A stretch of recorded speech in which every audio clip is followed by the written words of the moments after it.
Let's talk to Jeremy Stretch. He's the head of G10 FX at CIBC. Very good morning to you, Jeremy. Good morning, Nick. Right, let's talk about the Great British Pound against the US dollar. In no particular order, the technical analysts 3 months ago, when it was at 120, 122, were suggesting this was going lower, parity. We saw in the FT numerous articles that hedge fund managers, pension managers were saying it's impossible to calculate where cable is going tomorrow, let alone in 3 months' time. I've heard people this week come on and say 140 is the top of the market, option barriers, it's a psychological round number, and here we are at 142. All right.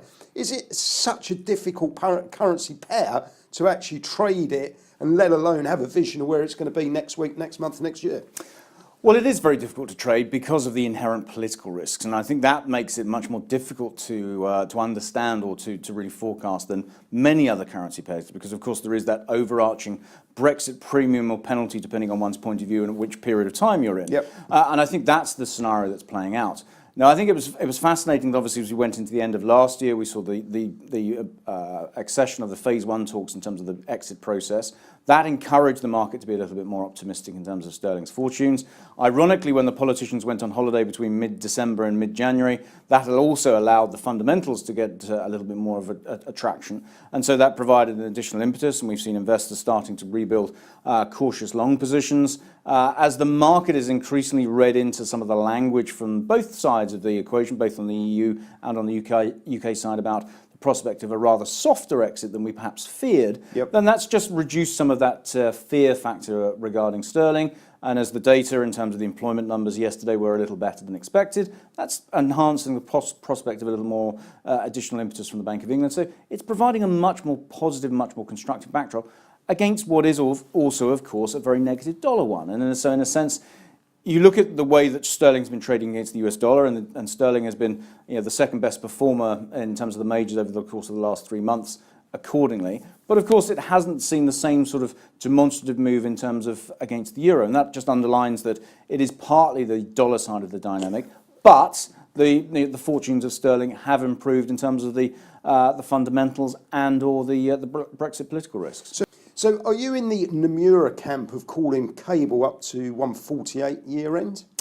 I wouldn't be quite as ambitious as that. But what I would say is that prior to the Brexit vote, and I've been around for a number of years, I would have said that if sterling was trading in a 140, 160 range against the dollar, that was sort of an equilibrium level, and you sort of traded accordingly. I think post Brexit, we've taken that trend level or that trend range down to 120, 140. But in the context of seeing this increasing presumption of a softer exit, then I think we're now looking at a 130, 150 range. Now, should we necessarily be trading in the upper portion of that by the end of the year? I think we will be getting towards or trading above the midpoint, but I think the risk is that we do go lower first. And the reason why I say that is because, of course, we haven't actually seen the negotiation start in terms of the trading relationship between the UK and the EU yet. That's not going to happen until after the EU summit in late March, and probably those talks will not kick off until early April. And one suspects there's going to be a lot of headline risk for the market to undergo in that initial phase, because, of course, politicians like making grand statements which will benefit or be seen to be positive by their own domestic electorates, as opposed to the financial market. So I think there's a degree of headline risk in that early phase of the trade negotiations, which I think will come back to cause sterling a little bit of concern. And as the market has been gradually increasing the probability of an August rate hike from the Bank of England, I think that will accordingly be repriced lower as well. So I think we have a period of saying that the sterling gains that we've seen, I think, look pretty fully valued. I wouldn't be surprised if we do see a correction back into the mid to lower 130s, but then that provides opportunities to rebuy sterling as we go towards the end of the year on the presumption, and it is a big presumption, that the politicians are pragmatic, and we can see some degree of agreement or outline trade negotiation process pursuing into the end of the year and underpinning that softer Brexit scenario, which has helped in the short term. So finally, Mr. Carney, is he going to be in action this year?